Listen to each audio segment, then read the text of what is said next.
Hi, my name's Adam Glenister, VRP Account Manager here at Freight 365.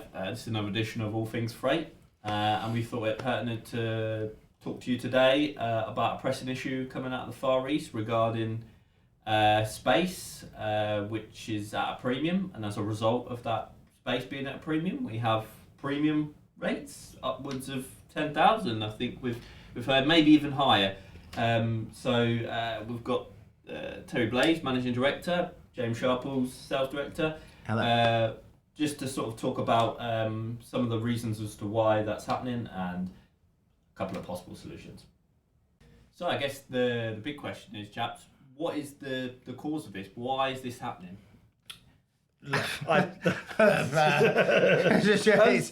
There's probably a multitude. Yeah, there's definitely not one thing. There may be 10, 15, 20 different factors that are quite small factors, but maybe contributing to a bigger problem. If we went back to sort of Q3, Q4 last year, we all enjoyed some really good rates. You know, you're talking $600, $1,200 a box coming out the Far East. And that stayed in for a while. Yeah, it was around pretty much all year. And then since Chinese New Year, it's been gradually increasing. And it's an extent, you've got to think Chinese New Year this year as well. It was the year of the dragon, massive celebration within the lunar calendar, which saw some factories closing for a month. You know, there was some suppliers we were amongst speaking a couple of other little periods of closure within the first sort of 6 months of the year. But exactly. I mean, there's been all kinds of factors within that. The Chinese New Year being sort of the main factor where we started to see the prices increase again. You know, where you were looking, it was steadily increasing, $1,500 a box, $2,000 a box. But you can understand that because of the closure of a month, then it leads to an influx of containers into the market. Then it starts driving the price up because it becomes a supply and demand situation where there's too much freight and not enough vessels to move the cargo. Yeah, as they're coming back into work and getting into the swing of things and starting to really move the products again, the factories are open, everything's coming out. You know, there was a bottleneck and there was a demand for space, which in turn increased the price. But then you've got situations like Red Sea, you know, Houthi rebels. And a guy stood on the edge of the beach hitting a container 3.5 miles off has got to be an absolute surgeon with an RPG, for my opinion. Yeah. But it's the Red Sea being closed and now having to transit around the Cape of Good Hope, which increases the transit time, which increases the price once again, which increases the demand. I mean, in my opinion, and this is the opinion solely of myself, and not necessarily the company. Not necessarily, disclaimer there. The obvious solution when you're having to do an extended journey time. And we're talking, well, you'll know operationally, what's the extended journey time coming around the Cape of Good? So somewhere between 14 and 20 days. Well, so you've got vessels now that were taking 28 days, 4 weeks to come from Shanghai, now taking 6 weeks to come from Shanghai.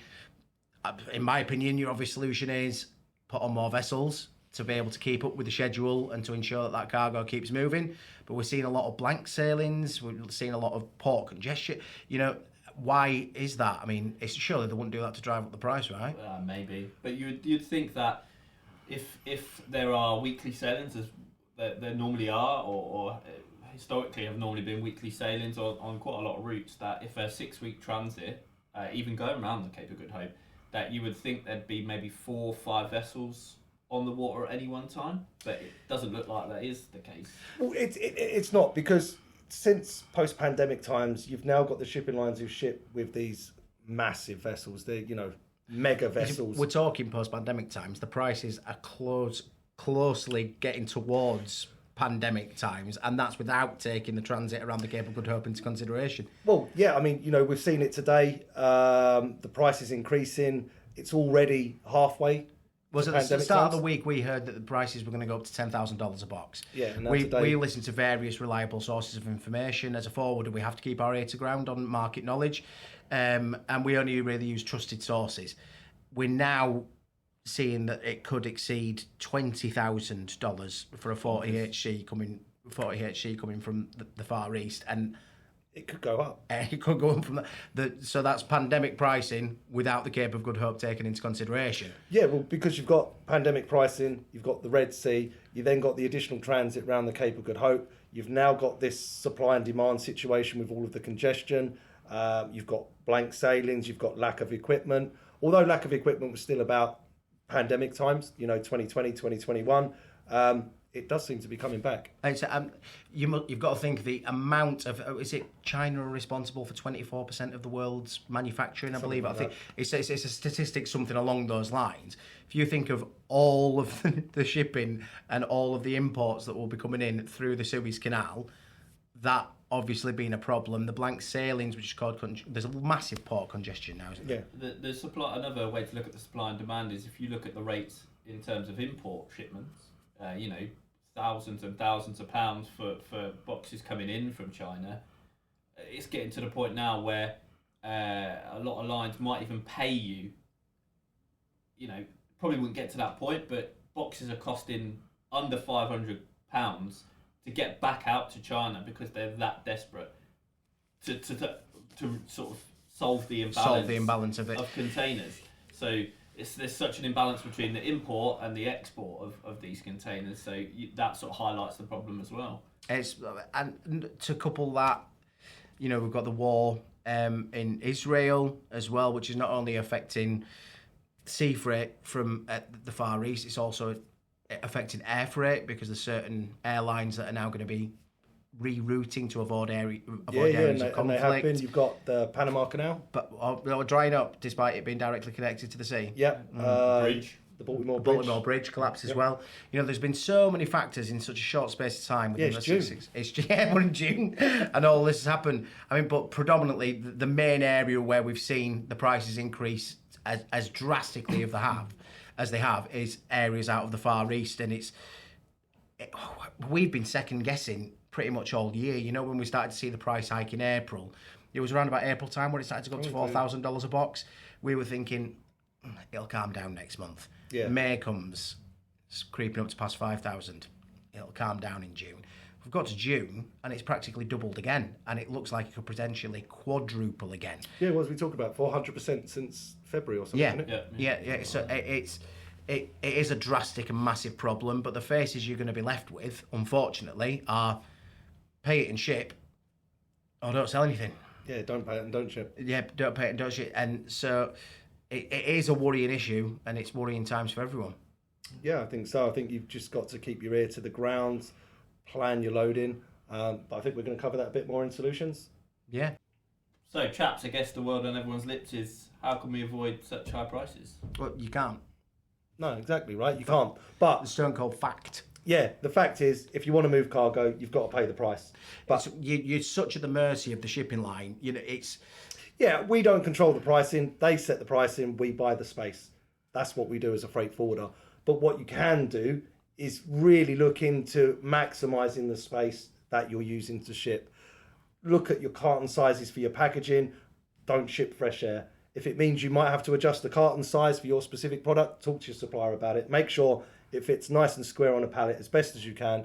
If you can do that, you're maximising the space. Well, that's why we've got you here. You saved one of Money's customers. Yeah, it was half a trailer, wasn't it? Just from some simple planning software, which we use to maximise and any good visually forwarder give us a sort of understanding of the freight and how it would fit either onto a pallet or into a container or truck or whatever it might be. We're fortunate to have the software you've developed, but any good forwarder worth the salt should be able to do that. But yeah, they should. They should have something. Explain a little bit about the planning of that. Well, anything from the planning of how a pallet is arranged. There's certain tolerances that in shipping you would work to. At sea freight containers, you're looking at sort of 230 high to 260 high. Your width for the containers.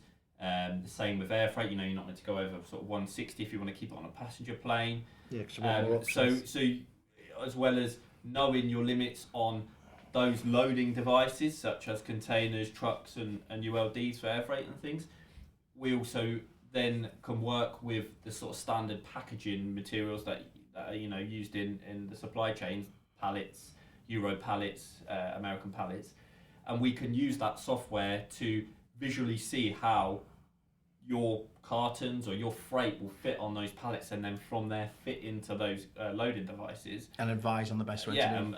And then we can say, okay, well, if you're going to intend to ship it this way, you're shipping 75% of the space you're paying for. So this may be a better way to ship it you can fit more freight in then. And that's going to be important, maximising the space. If space is at this type of pricing... You've got to maximise it. There's no point shipping fresh air about at all. I mean, I'm guessing just from what you said there, so if you're maximising 75% of the space, obviously you're getting more bang for your buck. Yep. Yeah. But you could also then, I presume, suggest you've got another 1.2 metres, 1.6 metres you can load in a container, send more cargo for the same price.